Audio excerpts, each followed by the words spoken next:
This lady was surrounded by two men who were calling her beautiful and trying to flatter her. After that party, she invited both of them to her house and killed them. To take care of the bodies, she called her son named Rwanda and asked him to take care of the mess. Before he started working, he went to her mother, grabbed her clothes and told her that today is her birthday so they should celebrate together. Immediately, the woman slapped the boy in the face and asked him to never touch her again. She said that she hates children, and if Rwanda wasn't her child, she would have already killed him. For Rwanda, her mother is the world's most evil and wicked murderer. And he was locked prisoner in the basement. He has never, not even once in his life, been allowed out under the sun. His mother has rarely even talked to him, and he was raised by a babysitter. He managed to gain education because of that, but the babysitters were changed frequently. One day, his mother came to him and said that she has a job for him. That job was to dispose of corpses. Rwanda is just a tool for his mother that would work for as long as he was given sustenance. He spent most of his time alone with the corpses. This sums up his everyday life. Right then he heard a gunshot from the first floor. Rwanda slowly went up to see what was going on. He sneakingly checked that his mom is on the ground dead, and some people have surrounded her. Without wasting a moment, Rwanda went back to the basement and ran away from the back door. He ran as far as he could and stopped at the side of busy roads of the town. While he was sitting alone, a man came up to him with a smile and said that he wanted to treat him to a nice hot meal. Without thinking, Rwanda went with the guy, and this was his mistake. At the old man's home when Rwanda ate the food, the man had no plan to let him go without paying the price. The man immediately grabbed his hand and dragged him to the bedroom. There, he stripped him naked and did the thing. After that, the man didn't let Rwanda go and treated him to another meal. The man said that next time he'll call his friends and they'll have fun together. But Rwanda had a different plan. He immediately picked up the fork and put it inside the man's eye. Next, he used the knife and cut the man's throat. Blood poured out from his neck, and he eventually died a painful death. Rwanda stood beside him and said, "This is my idea of fun." Rwanda knows how to use random things as a weapon and weak point of human bodies because he used to play around with corpses in his mother's house basement. After killing a man himself, Rwanda imagined his mom calling him her true son, and Rwanda said thanks to her for calling him her son. Now that he had nowhere to go, he stood alone in the street. He looked toward people walking on the road and just thought of somehow killing them. Right then, a man named Will came to him and told him that he's seen Rwanda standing here for quite a while. He asked him if he got separated from his mother. Rwanda answered yes and told him that he thinks he'll never meet her again. Hearing that, Will introduces him and says that he works at an orphanage. Because of the war, many children have lost their parents, so the government established some orphanages around the country to help the children who have lost their parents. Will invite Rwanda to come and join his orphanage and make new friends. He immediately agreed and said thank you with a smile. The next moment, Will was standing in front of some children of the orphanage introducing Rwanda to them. After Rwanda was introduced, all the kids left except a girl named Cheria. She happily introduced herself to Rwanda. While she was talking to Rwanda, a kid was observing them. Cheria assures him that he will not get any harm here, and tells him that there are no scary adults here. Hearing that, Rwanda asked her if she was also used to getting hurt by adults. She answered with yes. Then, Rwanda asked her about how many children live here. She answered that there are 11 of them including her. Sometime later, we see that Rwanda is getting bullied by a group of 3 kids. They beat him saying that he's a newbie, so they're just teaching him rules around here. When he got beaten and was walking alone, the kid who was observing him before asked him if he got beaten by that gang. Rwanda responded with yes. Hearing that, the kid said that Rwanda deserves it and left. After that, when Will saw Rwanda all beaten up, he said that he will give the kids who beat him harsh scolding later. Rwanda asked Will to not say anything to them, because Rwanda didn't just want them to get scolded, he wanted to kill them. Seeing how Rwanda isn't showing any expression of pain, Will told him that it's okay to cry if he feels that things are tough or he's feeling sad. Will said this because he thinks that Rwanda doesn't know how to show his feelings well. So, Rwanda reveals that his mother only taught how to smile and nothing else. Will start to explain that he should at least try to show his feelings, because if they keep them hidden, he will feel pain. Then Rwanda said to Will that he's going to tell him something that he never told anyone else. He reveals that he lived his whole life in the basement alone, so he didn't learn how to express most of the feelings. Saying that, Rwanda didn't waste a moment and left the room smiling. After that, he met Cheria, who also talked about his messed up face. Right then, Rwanda asked her why she's so nice to him, except her, everyone else is cold to him. When Cheria was about to answer, the same guy from before, whose name is Raj, came to them and asked Cheria to come with him. Before leaving, Cheria told Raj that everyone is being really mean to Rwanda. So, Raj said that he deserves it because his attitude is like grown-up people. Hearing that, Rwanda said to Raj that he clearly wants to sleep with Sherry's, and he is calling Rwanda grown. When Raj heard that, he hit Rwanda in the face and left with Cheria. While sleeping at night, he was feeling bored because he hadn't felt the thrill of killing someone for a while. Next day when Rwanda met Will, he pointed at the building on the side of the orphanage and asked him if someone was using that building. Will answered that no one is using that building because there aren't many kids in the orphanage and they are also low on staff, so they have no need to open that building for now. Hearing that, Rwanda immediately went to the kid who bullies him while hiding a knife behind his back. Without thinking for a moment, Rwanda slit the throat of the kid. Rwanda stood in front of him like a maniac and said, "This is it. This is the only thing that stimulates me." The next day, orphanage staff noticed that a kid named Billy was missing and everyone was trying to find him.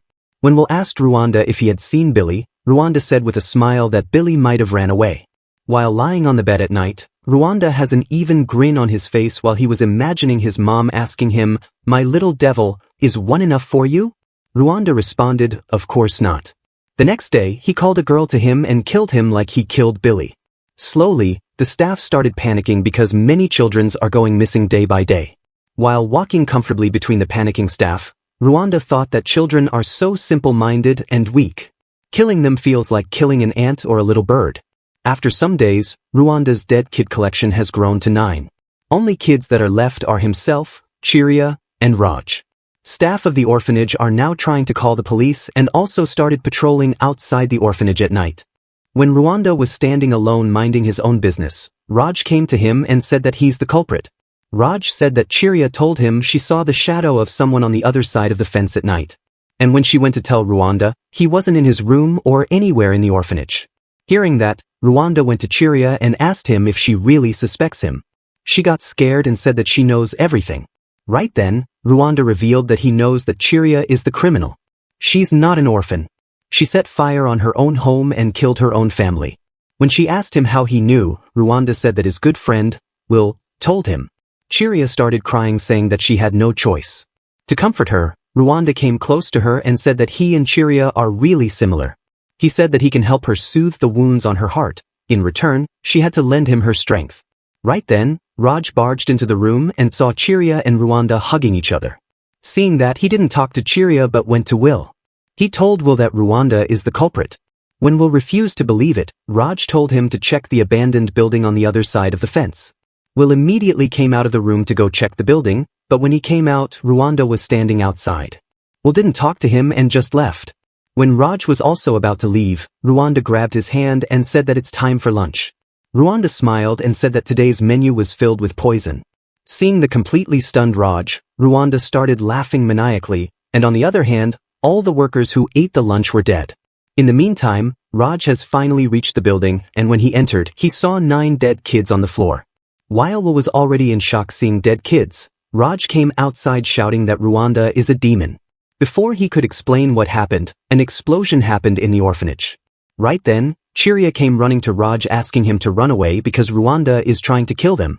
Hearing her, Raj thinks of Will who is inside the building, but in the end decides to leave with Cheria. While Will was really sad sitting near the window, Rwanda came to him and asked him, "Were you surprised?" He revealed that Cheria was the one who set the fire in the orphanage. Will immediately got up and asked him if he's the one who killed the children. Rwanda said yes and pulled out a gun. Without wasting a moment, Rwanda shot him in the leg. When he was about to stab him with the knife, Will punched him and threw him away. Before Rwanda was about to get up, Will appeared in front of him. But instead of punishing Rwanda, he hugged him and said that he'll always be his ally. Will cried and started using talk no jutsu on Rwanda to turn him into a good guy. But Rwanda didn't care. He stabbed him with the knife and left the place saying bye-bye to Will. After a time skip, we see Rwanda's friend come to his home. Rwanda's friends took out a necklace and said that this is his treasure. On that necklace, the boy's mom's photo was imprinted. Seeing that, Rwanda decided to reveal his treasure to his new friend. When the cloth was removed, it was revealed that in the closet, there are different parts of the human body sealed properly in transparent boxes. Before Rwanda could say anything, his friend panicked and ran away. But before he could go out, the owner of the house shot the kid and killed him. Rwanda called his lady aunt Slive. She asked him about the kid that she just killed and asked Rwanda who let him in. Rwanda said to her that that boy was his friend, and he let him enter the home. Without waiting a moment, Aunt Slive started beating Rwanda. While continuously beating him, she said that he doesn't need any friend and told him that if he let anyone else inside the house, she would kill Rwanda. Before leaving, she asked Rwanda to take care of the corpse.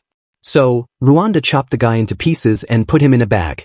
3 months ago, he caused a bit of a stir in another city. With some money that he found in the orphanage, he made his way to this town. That's when he met Slive. She took all the money he had and let him live in her house. While lying in the middle of the forest, Rwanda thought that no one would even think there's a corpse buried just under him. Other than him, no one knows about the corpses he has buried here. Suddenly, a girl appeared in front of him which startled him. He immediately asked her who she was. Instead of introducing herself, she said that she is here to bury this little rabbit here. When she was about to dig the ground, Rwanda asked her if she really had to bury that thing here. He said that this place is his special spot, but she didn't care. Right then, the girl licked the dead rabbit's wound which shocked Rwanda. He asked her what she's doing. So, the girl answered that she is doing this to forge a bond with this rabbit. After forging a bond, she said that now this little rabbit's death has some meaning. Hearing that, Rwanda asked her who killed that rabbit. When the girl said that no one killed it, Rwanda revealed that he spotted a wound on the bunny, and that wound wasn't caused by any beast. Just by looking once, Rwanda could tell that the wound was a stabbing wound. While the girl was looking on the other side, Rwanda took out a knife and was about to kill her. But before he could do that, the girl said that she's the one who killed the rabbit. Hearing that, he immediately hid the knife. The girl faced him, and when she saw that Rwanda isn't shocked even a little, she said that her mom and dad found her really creepy, but Rwanda isn't even a bit shocked after learning that she killed a rabbit. So, Rwanda revealed that he's no stranger to bodies. Learning that, the girl assumes that he's also not a stranger to killing. Then, Rwanda told her that she's also killed someone. The girl said that she hunts animals to pass her time. She also said that today's prey ran longer than usual. As Rwanda listened to her, he said to the girl that they may be birds of a feather. He asked her to continue talking and tell him about herself. She told him that she lives in London. She's only visiting this town. Her daddy is a doctor who cares deeply for his patient, and her mummy is kind as can be. She loved both her parents dearly. But they can't stand her hobby of hunting animals. Every time they saw her killing animals, they just asked her one thing, "Don't you feel guilty?" When she replies no, they call her abnormal. Hearing such awful words about her, she started reading books on the psyche. But she never found an answer that she was looking for. In the end, she gave up and decided to hide her true self. She said that living without true acceptance from another soul is very lonely. Hearing her story, Rwanda remembered how he's also alone. Rwanda said to her that she's not abnormal, which made her really happy, and she thanked him because he's the first one who didn't find her abnormal. After telling her story, she asked Rwanda about her story. Right then, Rwanda remembered how he used to bang on the Basson's door asking his mom to let her out, but she never let her out. When he asked for the reason why she's holding him here, she just answered that he doesn't exist in this world. On this day, Rwanda has killed the nanny who used to look after him.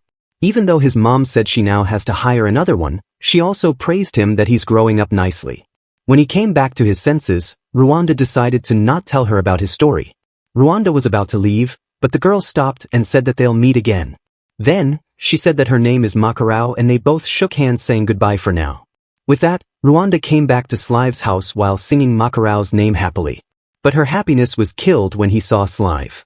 She immediately got angry at him and asked him where he was up until now. While she was scolding him, a man spoke up and asked Slive to not be too harsh on a child.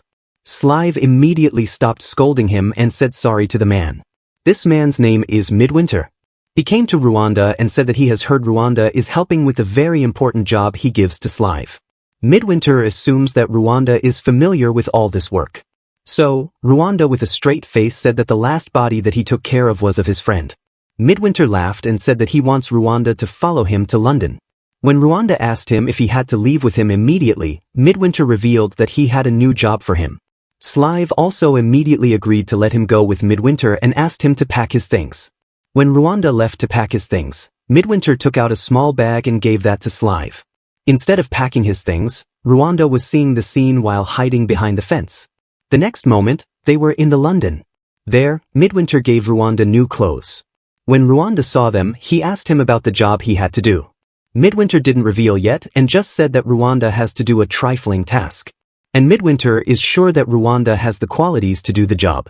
On the other hand, Macakaro was sitting with her parents in the opera house. They were really happy and were patiently waiting for the show to start.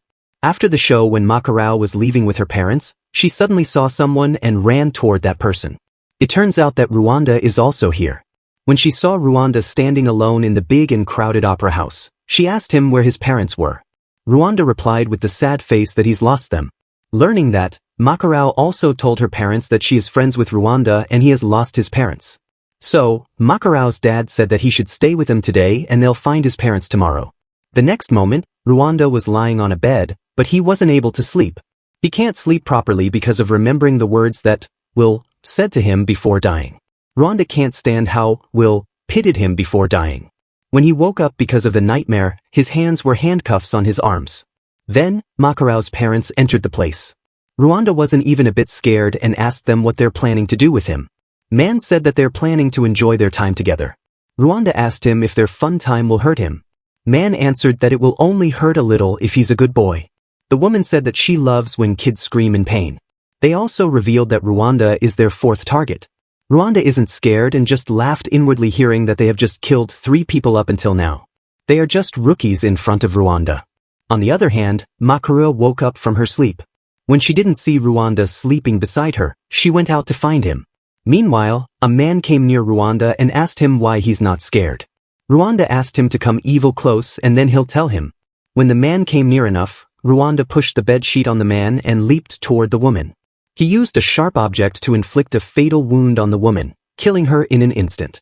While the man was just checking on his wife, Rwanda came from behind and strangled him to death using the chain with which Rwanda's hands were locked. Rwanda then freed himself using the key and wore the clothes. On the other hand, Macakaro was searching for her parents, and while searching she found a secret entrance leading to the basement. She climbed down the stairs and reached a hidden room. When she entered, she was shocked to see that her parents were already dead. Before she made sense of anything, Rwanda appeared behind her and slit her throat. Then, Rwanda licked her blood from the knife and laughed maniacally saying that now her death has some meaning. After that, he took a vial and wondered what Midwinter wanted to do with it. In the end, he left the place laughing without feeling anything after killing 3 people. After retrieving the vial, he went home. But before entering, he tried to hear the sound, and also checked inside the room from the little space under the door. When he realized that no one was inside the room, he entered the room and put the vial on the table. Right then, a guy sitting on the chair spoke that he was about to die from boredom while waiting for him here. Rwanda got startled and asked him who he was. He answered that his name is Ivan and Midwinter has given him a job to take Rwanda with him. Ivan was sipping a beer and asked Rwanda if he wanted to take a sip. Suddenly, an old man barged into the room and called Ivan a thief. It turns out that he has stolen this beer from this old man's shop. Without thinking for a moment, Ivan smashed the bottle in the old man's head and left the place with Rwanda. After some running when they stopped, Ivan showed that he had even stolen many things from people who were walking on the street while running with Rwanda. Because Ivan was so happy looking at the money that he just stole, Rwanda said to Ivan that he looks like someone who really needs money. So, Ivan shouts that he's not that rich now, but he'll become the richest man in the future. Then, he asked Rwanda if he didn't join their line of work to make money just like him. Rwanda said that he doesn't know about money, as he's just got dragged into this. Ivan didn't bother, he just said that he got paid to let Rwanda tag along with him. He said that even if he doesn't need money, for Ivan, money is everything. Then he grabbed Rwanda's hand and asked him to follow him. But Rwanda refused, saying that he can't stand people like Ivan. Hearing that, Ivan laughed and revealed his both hands. On one hand he is holding a vial that Rwanda just stole, and on the other hand he is holding Rwanda's knife. Seeing that, Rwanda glares at him asking to give him his things back. So, Ivan dropped the knife on the ground and asked him to pick it up. When he knelt down to pick it, Ivan kicked him in the face and threw him in the lake. But Rwanda didn't feel alone, he grabbed Ivan's leg and also dragged him inside the lake. The next moment, they both got out of the water and fought with each other. In the end, Rwanda was no match for Ivan and got beaten really badly. Ivan called him trash and said that he can't understand what Midwinter has seen in him to let him join his team. Rwanda shouted that he was born in the slums and he did everything that he could to survive. He said that he is stronger than a spoiled break like Rwanda. With that, Rwanda had no choice but to follow him. When they reached the destination, the place was filled with many dangerous-looking people. A guy came to Rwanda and Ivan. As Ivan is already familiar with this place, just Rwanda asked him who these people are and what this place is. The man named Zoe told him that this place is called Pisshole and all the people are gathered here under Midwinter's command. At the end of the introduction, he also tells Rwanda that he'll never meet a deadlier assassin than them. Inside the Pisshole, two people suddenly started fighting. The man named Zoe easily took down both of the men to stop the chaos. Right then, Midwinter entered the place. Midwinter said hello to Rwanda and said thank you to Ivan. First, Midwinter gave the money to Ivan for completing his job, and then asked Rwanda to give him the vial. But Rwanda doesn't have it. Ivan has already stolen it and said that if Midwinter wants it, he has to give more money to him. Midwinter just smiled and gave more money to Ivan. Then he asked Zoe to train Rwanda and turn him into something. Hearing that, Zoe asked him why he's giving such special treatment to Rwanda. So, Midwinter revealed that Rwanda is the one who will change this world. Hearing that, Zoe took Rwanda to the training ground. There, Rwanda uses the same move that Zoe used before on those two men. Zoe just saw the move once and copied it. He asked Zoe to show him more moves so he could copy them. At the entrance of the training ground, Ivan was hiding and sneakingly looking at Rwanda. He wondered why Rwanda is the only one getting the royal treatment. While he was thinking that he can't wait to beat him once more, Rwanda appeared behind him and slammed him to the wall. Then, he gave him a proper beating and was even about to kill him. Ivan said that he'll give him all his money and asked him to just let him go. But Rwanda is in no mood of stopping. When he was so close to killing Ivan, Zoe appeared there and stopped him. He said that Ivan is one of them, and killing the fellow member is not allowed. Hearing that, Rwanda shouted, "I was having so much fun. Killing him would have been even more fun." Zoe then went to Midwinter and told him the same thing that Rwanda told him. Midwinter didn't care. He said that Rwanda has the same qualities that he's looking for. Midwinter was holding the vial in his hand and said that this drug is like a miracle. Human beings loathe pain and fear. This drug eliminates both. But when the duration of the drug ends, the user will feel unimaginable hell from which there'll be no escape. People become twisted into demons who will do anything for more of the drug. They offer up all they have in this world until their bodies and minds wither and rot. This means that whoever is able to control this drug can control people and the world itself. On the other hand, Ivan and Rwanda were standing together. Ivan was really shocked and couldn't believe how Rwanda got so better in just one night. While they were talking about random things, Rwanda asked Ivan if he's going to stay as Midwinter's slave forever. Ivan said that he'll earn enough money and then leave Midwinter and live his own life. Hearing that, Rwanda reminds him in this world only the strong can survive, the strong can forfeit the lives of the weak whenever they want. Then, Ivan asked him if he's gonna keep letting himself get dragged along through life. Rwanda answered that he's getting dragged around because he wants to complete a goal. And his goal is to meet his mom again. When Ivan asked him if his mom is even alive, Rwanda answered that she's most likely alive because she's not the type to lie down and just die. Hearing that, Ivan asked him what he'll do after meeting her. Rwanda didn't answer and just said, "Good question." After joining the Pisshole, Rwanda and Ivan both stick together and start learning things from Zoe about the organization and how to become efficient in the work. In contrast to getting knowledge about things, Zoe also trained Rwanda daily. Rwanda uses his ability to copy techniques by just looking at them once and become really strong. 1 month later, the teacher apologized to them for forcing them to learn so much in just 1 month. Midwinter said that sometime later, he'll give both Rwanda and Ivan a test and asked them to look forward to it. Then he said to Rwanda that he has a request for him, and if complete that requisition, he'll become an official member of the organization. Hearing that, Rwanda realizes that Midwinter doesn't fully trust him yet and wants to test him first. Immediately, Ivan started shouting that he doesn't want to give this test because he's already a member. But Midwinter isn't letting him off. He said that Rwanda and Ivan are both a team, so if Rwanda has to give a test, he also has to give a test with Rwanda. After getting lectured, Ivan and Rwanda were sitting in the bar in the Pisshole. Ivan was really angry that he has to work with Rwanda, but he can't do anything. But after realizing that now he has no choice, he just drinks a glass of juice and forgets everything. Right then, a man named May entered the bar. Ivan immediately recognized him. Immediately, Ivan got up and hugged him. It seems like they both have a really close relationship. While Ivan was talking to him, Zoe arrived there and he's really angry after seeing May. He asked him what he's doing here. Some years back, May left the organization and married a lady named Denise. May said that he's back here for a job. He also has a child with him named Kevin. Zoe asked him about the child, so May answered that Denise, his wife, is busy, so he's taking care of this child at the moment. May and Zoe are also really good friends because they are comrades. While Ivan also has a good relationship with May, so he started talking to Kevin. He asked Kevin if he had ever eaten a rat. Seeing such a wholesome scene, Rwanda, who was standing there, got really shocked. He questioned himself if they don't know what kind of organization. He started feeling weird and grabbed his chest. Right then, May walked toward Rwanda and introduced himself. Rwanda looked at him with cold eyes without saying a word, which startled him. When Rwanda didn't introduce himself, Ivan talked from behind and introduced Rwanda to May. After that, May took Zoe to a different room and told him that Kevin isn't his child because Denise can't bear a child. So Zoe asked him why he's taking care of the child if it's not his. May knows what Zoe wanted to say. He wanted to say that this child will be a baggage to May. May said that even if it's not his child, he thinks of him as his own. He said that he thinks the same about this organization. He thinks every member of this organization as his family and he considers this organization his home. Then, May decided to meet the head. When he used to work here some years ago, the boss's name was Bacchus. He asked Zoe if Bacchus is still the boss here. Zoe answered that right after May left, the boss changed. The new boss's name is Midwinter. Hearing that, May asked what happened to Bacchus. Because he's not someone who'll let someone else become the boss of the organization so easily. Zoe then revealed that Bacchus is dead.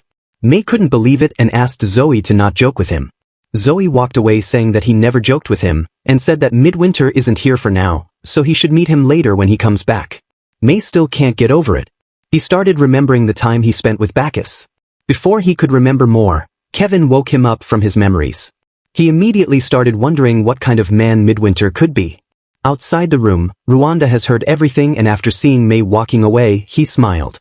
At night, Zoe met an old man and got some information from him. Zoe handed over a paper to the old man, and left saying that he's counting on him, and asked the old man to tell him any new information he found.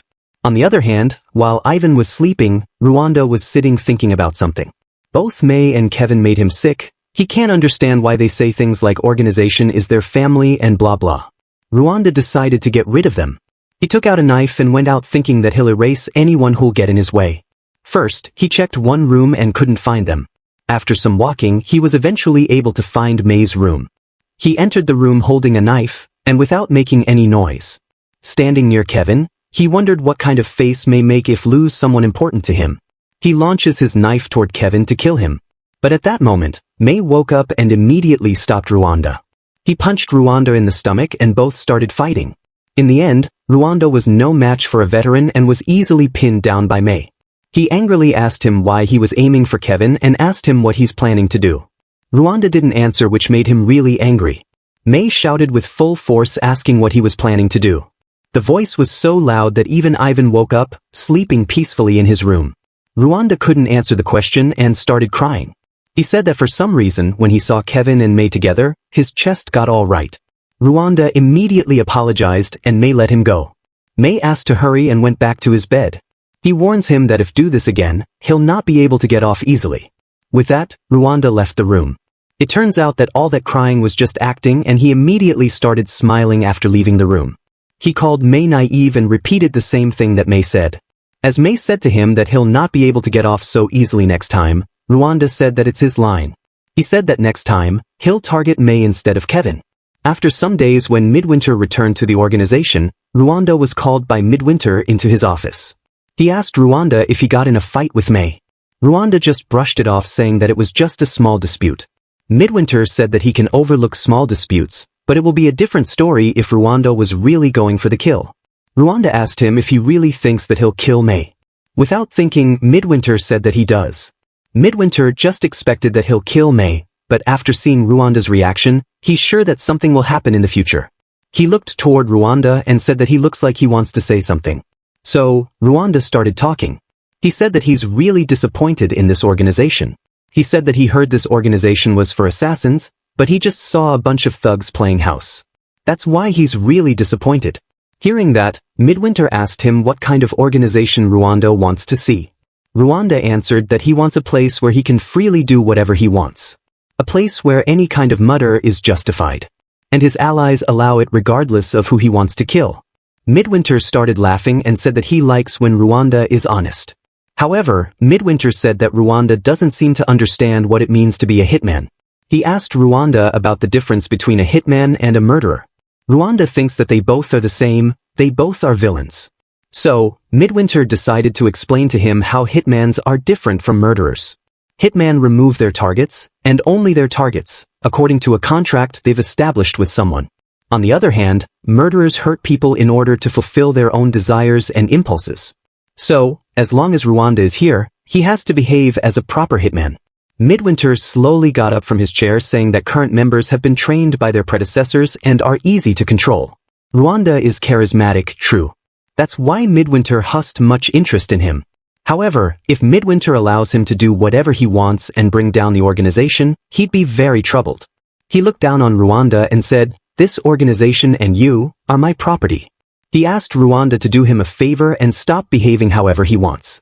Rwanda isn't showing a bit of fear on his face and answered, "I refuse." He said that he'll be the one who decides how he chooses to act. Hearing that, Midwinter hit Rwanda with the stick that Midwinter was holding. After hitting him once, Midwinter showed his skills and instantly chained Rwanda like a dog. Now Rwanda is locked up and the leash in Midwinter's hand. Rwanda on the ground wasn't even able to see what just happened. Midwinter is really angry. He pushed Rwanda's leash and asked him to look toward him. He said to Rwanda that property doesn't speak up to their human masters. He told him that it's important to his organization that Rwanda has the loyalty of dogs. He said to Rwanda that he doesn't require the freedom of an alley cat. Then, Midwinter talked about Rwanda's mother. He said to Rwanda that his mother has raised him softly, but Midwinter will not show any kindness to him. Hearing that, Rwanda asked him how he knew about his mother. Midwinter didn't answer. He stepped on Rwanda while holding the leash and asked to not make him repeat himself. He asked him to stay quiet and don't talk back. While sitting on the table, he said that he's disappointed on Rwanda. He thought that he was smarter than this. Midwinter then announces his punishment. He said that Rwanda will not get his meals and will have to spend some time in a cell. Before putting him in the cell, Midwinter told him that he can't win against him. So, he asked Rwanda to not cause more trouble. While standing behind the bars, Rwanda was thinking that he had to find more about Midwinter. He wants to know how Midwinter knows about Rwanda's mother. Even standing in the cell getting through punishment, he's still thinking about how to kill May. He remembers how May protected his Kevin when Rwanda was about to kill him. He wonders if protecting others is the source of strength or weakness. Whenever he thinks about May and Kevin, his chest feels weird. He still doesn't know why he feels like this. He thinks that he has to read May's thoughts and actions to accomplish the goal of killing them. He's ready to do anything to kill May and complete his goal. Meanwhile, in a big mansion, an old man was on the ground while his servants surrounded him and asked him what happened. The old man pointed toward the safe and it was all broken. It turns out that the old man just got robbed. The news of wealthy people getting robbed spread everywhere. On the other hand, robbers were having a party after robbing a good amount of money. The gang boss name was Matthews, who was praising the office of the gang named Build. Right then, a girl entered the room with food, but it was just for one person. Build got angry and jumped to attack her for bringing food for just one man. The punch was about to land, but he stopped midway and politely asked her to have a good. This girl's name, Miljana. On the other hand, Rwanda is free from the cell and is sitting with Ivan eating food. Right then, May also entered the bar and sat beside them. At first, Rwanda didn't talk to May and looked the other side. Seeing that, May wondered if he's acting like this for being too harsh on his last time. But suddenly, Rwanda smiled and said to May that they should get along from now on as their comrades now. While he said this, he was still thinking of killing May. Everything he's doing for now is just an act. Right then, a guy entered the bar and called all the organization members for some strategy meeting. Rwanda asked the reason for this meeting. As he hasn't read the newspaper for some days, he doesn't not know about the situation. So, May told him that they have been hired to raid the gang that's in the papers lately. They're just hired to walk in, clean up the mess and walk out. Midwinter explained that this meeting is related to the Matthews gang, who have recently become a hot headline. Their client is in a rival gang of theirs. He looked toward Ivan and Rwanda and said that this job will be a good test for them. Then, he put a map on the table and said that they'll use this route to discover the location of Matthews' gang hideout. For this request, their objective is the extermination of the whole gang and the assassination of Boss Matthew. Even if the operation ends in failure, The contract is considered fulfilled as long as they are able to deal great damage to the gang. The plan's designed to make a profit for the client's gang. Midwinter to his organization people that at midnight, 3 days from now, they'll create a scene near their hideout. The gang's underlings will come to investigate. While security is spread thin, they'll launch a surprise attack on the hideout. The hall where the underlings were will be empty, so they can break through to the inside. After that, they'll divide into teams A, B, and C. Team A will be led by May. They'll clear out any remaining underlings or any that return along the side entrances. Team B will be led by Zoe. They'll be targeting Matthews and his personal security in the central area. Midwinter will be accompanying them. Team C will be Rwanda and Ivan. They'll work with Team B until hallway. Then the two of them will come and defeat Matthews' right-hand man. Hearing that, Ivan got really angry saying that he doesn't want to work with Rwanda. Rwanda also spoke up and said that he'll deal with the right-hand man by himself. Hearing that, Midwinter told him that that right-hand man is a giant and is really strong. Midwinter doesn't want him to fight him alone because he doesn't want Rwanda to die in his first job. Midwinter doesn't want him to go alone because he doesn't want Rwanda to cause problems. Rwanda also smirked because he realized that Midwinter wants Ivan to stick with him and act as a supervisor for him. So, Midwinter asked Ivan to stay with Rwanda, and to make accept that, Midwinter said that he'll increase his reward if he sticks with Rwanda. So, Ivan immediately agreed because he just wants money. Midwinter is also happy because Ivan is so easy to control. Midwinter said that they can take any loot they want from their Matthews gang's hideout, but they have to come out before dawn. After the meeting ended, Zoe went out and met the same old man. He gave the old man a paper and asked him to deliver it to Matthews' gang. Old man asked him why he's doing this. Zoe said that he's doing this because he doesn't like Midwinter and has endured enough of his rule. It turns out that Zoe is leaking the information about the mission. 3 days later, Matthews' gang's hideout was burning and all the underlings came out to see what was going on. When Bill learned about the fire, he asked his underlings to put out the fire and went away to inform the boss about what was going on. On the other hand, Midwinter and his gang have arrived at the scene to start their mission. Subscribe for the next part.